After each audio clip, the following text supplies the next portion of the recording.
Dobrý deň, milí pikoakvaristi.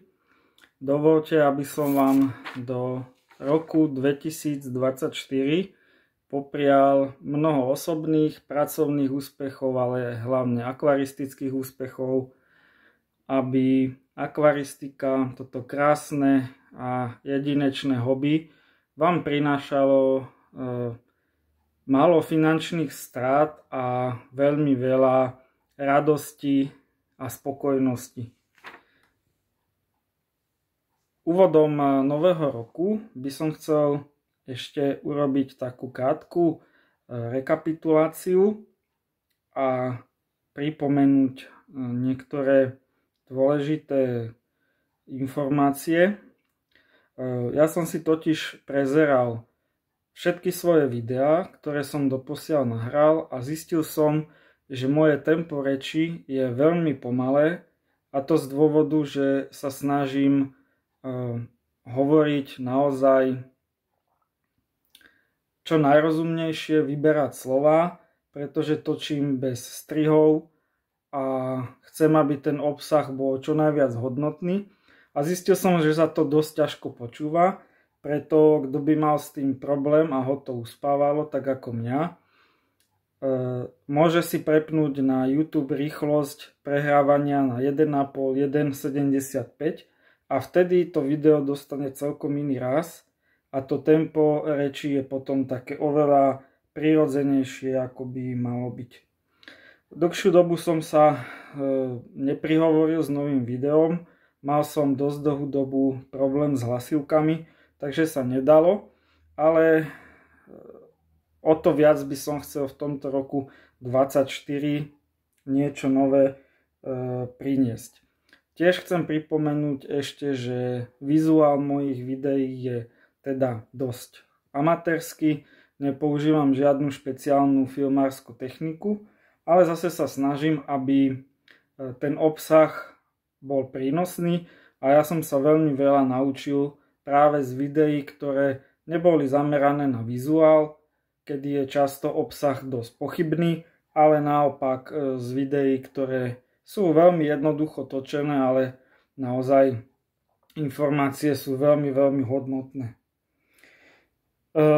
Chcem ešte pripomenúť, že cieľom mojej činnosti, či už takejto youtuberskej, alebo aj mojich podnikateľských pokusov, medzi ciele patrí teda nie na prvom mieste nejaká komercia, ale v prvom rade chcem rozšíriť povedomie o akvaristike ako úžasnom hobby, takisto deti, dospelých viesť a vychovávať k láske k prírode, a v neposlednom rade aj takýmto spôsobom, v čom sa nájdu hlavne veriaci, sledovatelia mojich videí, zdať úctu Pánu Bohu ako stvoriteľovi sveta. Pred niekoľkými dňami som priniesol krátke short video na YouTube, ktoré malo na moje prekvapenie dosť veľa zhliadnutí. Bolo o tom, ako vyrábam túto dekoráciu, a bolo takou ochutnávkou zo série videí, ktoré by som chcel priniesť o výrobe dekorácií. Za dekoráciu považujem niečo, čo má skrášovací účel. Skrášuje buď našu domácnosť, akvárium, terárium, čiže v ponímaní hobby ide väčšinou o kamene, pozadie a tak ďalej. Takým spoločným znakom medzi bytovými výrobkami dekoračného charakteru a takýmito hobby, ako sú pozadia, je to, že sa vyrábajú veľmi podobne alebo až identicky. A mám práve skúsenosť nie tak s výrobou pozadí, ako skôr s tými dekoračnými predmetmi do bytu, ktoré potom by som ukázal v niektorých ďalších videách, aby bolo jasné, že teda nejakú skúsenosť mám, že viem vytvárať pekné veci a nevymýšľam si a netáram len tak do vetra. Takže sériu týchto videí o výrobe dekorácií by som chcel usporiadať do takých troch celkov. Prvý bude už v tomto videu a bude zameraný na materiály, z ktorých sa vyrábajú dekoračné predmety. A druhý okruh alebo témou by bolo samotné modelovanie a treťou farbenie. Možno bude ešte niečo naviac, taký doplnková sada videí alebo jedno video, ak mi potom dodatočne napadne niečo, čo som ešte pozabúdal. V tejto chvíli by som sa teda plynule preniesol k prvej téme, a to sú teda takéto pozadia, ktoré v akvaristike bývajú vyrábané pri komerčnom vnímaní z rôznych materiálov, ako sú plasty, sklolaminát, epoxidové živice, ale všetko sú to materiály, ktoré v domácich podmienkach jednak pre náročnosť spracovania, ale aj pre finančnú náročnosť až tak nevieme využiť. Preto v takýchto domácich podmienkach, ako sa na Slovensku hovorí, urob si sám, využívame dva hlavné materiály, ktoré by som teraz v krátkosti predstavil a povedal niečo o ich výhodách a nevýhodách. Takže prvým materiálom je polystyrén. Je to v podstate termoplast, ktorý mení svoje vlastnosti v závislosti od teploty. Polystyrén je vo vodnom prostredí neškodný, živočíchom je ľahko dostupný v každých stavebninách, je cenovo veľmi lacný, dostupný a dá sa zohnať v rôznych veľkostiach, čo sa týka dĺžka a výška a v rôznych hrúbkach. Toto napríklad je 10 cm. Čiže na vytváranie dekorácií, takých už troška do priestoru, je to ideálny stav, pretože nemusíme zlepovať viacej kusov dokopy, ale vieme si ho vytvoriť jednoducho z jedného kusu.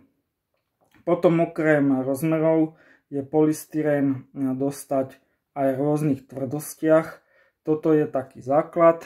A potom sú rôzne polystyrény pod názvom Austrotherm alebo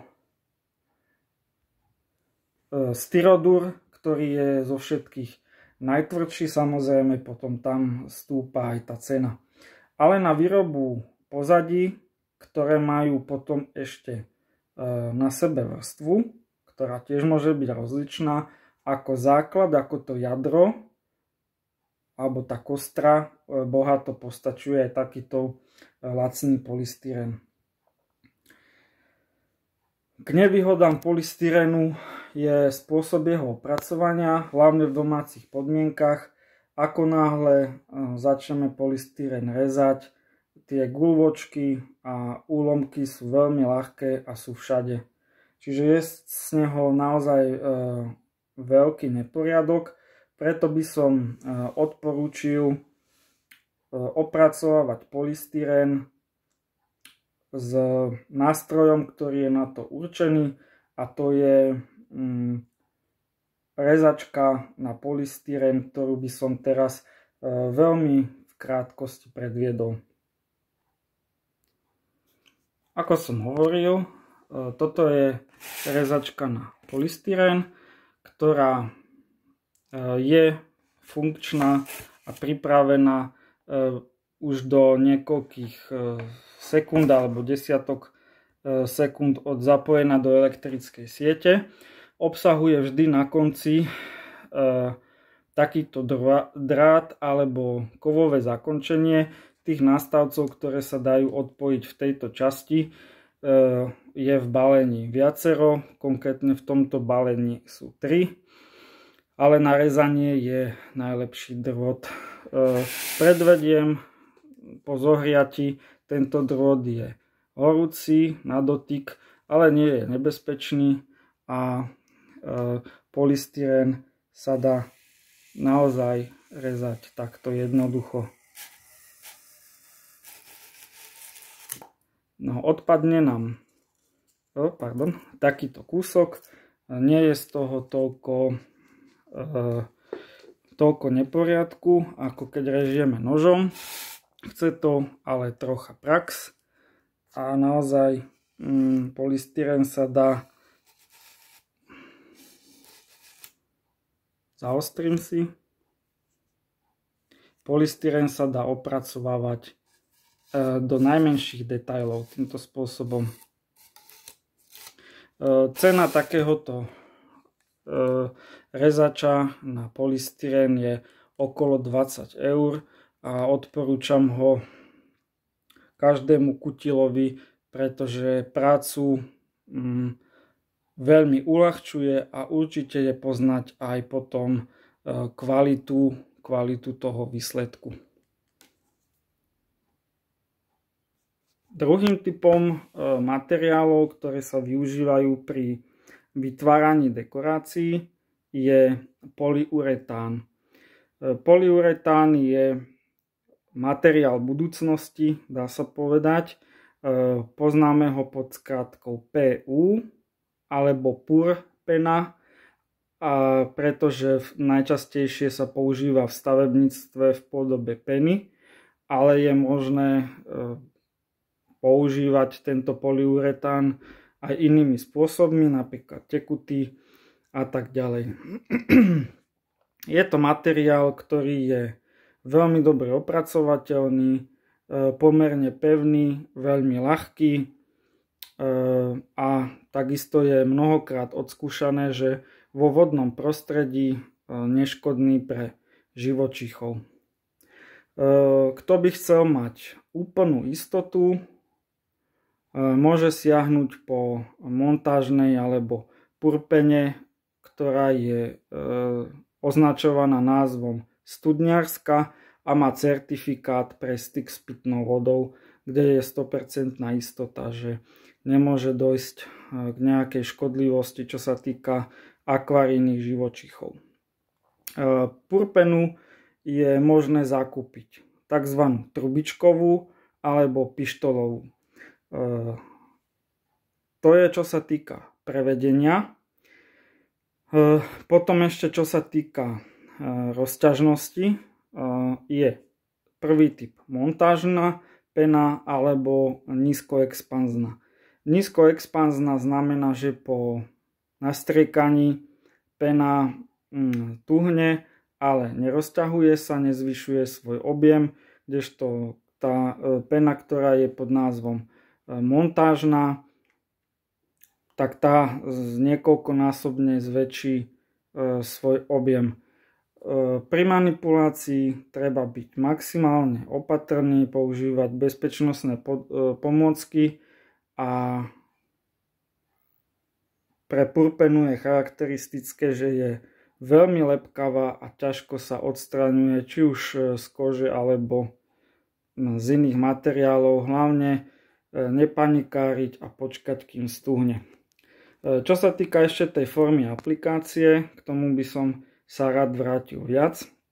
Moja skúsenosť je, že sa oplatí investovať do pištole, ktorá vyzerá takto. Keď je odložená, je dolu hlavou, ináč spôsob použitia je potom takýto. Pištolová purpena je troška iná ako trubičková, ktorá z mojich skúseností zasychá aj napriek tomu, že sa trubička zalomí, takže kto nechce použiť purpenu celé balenie naraz, riskuje to, že už bude musieť vyhodiť potom nespotrebované množstvo. Pištolová pena má takúto koncovku. Tento vrchnačik sa jednoducho odlomí a tu už zaostrím. Tu už je miesto, kde sa šrobuje do pištole. Veľkou výhodou pištole je, že dá sa pena používať viackrát za sebou, nezasychá a pištol je možné si pomocou tohto kolieska nastaviť na akoby rôznu intenzitu dávkovania. To znamená, že dá sa striekať aj po veľmi veľkých množstvách, aj po veľmi malých a vytvárať detaily. Purpena po nastriekaní tvrdne pomerne rýchlo. Záleží samozrejme od hrúbky, pretože tvrdne na vzduchu a po jej zaschnutí je možné ju potom ľahko tvarovať do požadovaných tvarov. Vymenoval som dva najpoužívanejšie a najdostupnejšie materiály polystyren a polyuretán pre vytvorenie kostry na takúto dekoráciu a následne sa prechádza k druhej časti. To je vytváranie vrchnej vrstvy. Vytvoriť vrchnú vrstvu sa dá viacerými spôsobmi. Prvý by som povedal ten, ktorý nemám ešte dobre naučený a vyskúšaný, je obalovať priamo polyuretánovú penu alebo polystyrén silikónom, kedy sa potom silikón obaluje prírodnými materiálmi, čím sa dosiahne výsledný efekt, ktorý je veľmi realistický. Rozdielom medzi takýmto spôsobom a obalovaním pomocou cementových lepidiel alebo výrobkov je ten, že pri obalovaní silikónom máme penovú alebo polystyrenovú kostru vytvarovanú do najmenších detailov, ale pri obalovaní potom cementovými výrobkami, čo na Slovensku stavbárskym žargónom nazývame kožovanie, po anglicky je to coating. Môžeme to nájsť pod týmto názvom coating. Tak vtedy nám stačí kostru mať vytvorenú alebo opracovanú na taký hrubý tvar, hrubý obrys, pričom ten finálny tvar s detailami, ktoré pri tvorbe s cementovými materiálmi môžu byť naozaj tá detailnosť veľmi vysoká, ako je to vidno napríklad tu. Áno. Po nanesení cementovej vrstvy ten materiál vytvrdne a potom ten finálny výsledok je naozaj pevný s tým, že má veľmi nízku hmotnosť. K tomu tvarovaniu a vrstveniu, čiže kožovaniu, by som sa potom povenoval v ďalšej časti. Takže v tejto časti asi by to bolo toľko k používaným materiálom, ktoré potom priblížim ešte detailnejšie ďalej, ale v rámci úvodu by som asi povedal toľkoto. Milí pikoakvaristi, zostáva mi teda sa rozlúčiť a poďakovať za pozornosť. A ak máte nejaké námety, alebo som sa v niečom mýlil, alebo som niečo zabudol, alebo máte nejaké otázky, neváhajte ich zanechať v komentároch. Dovidenia.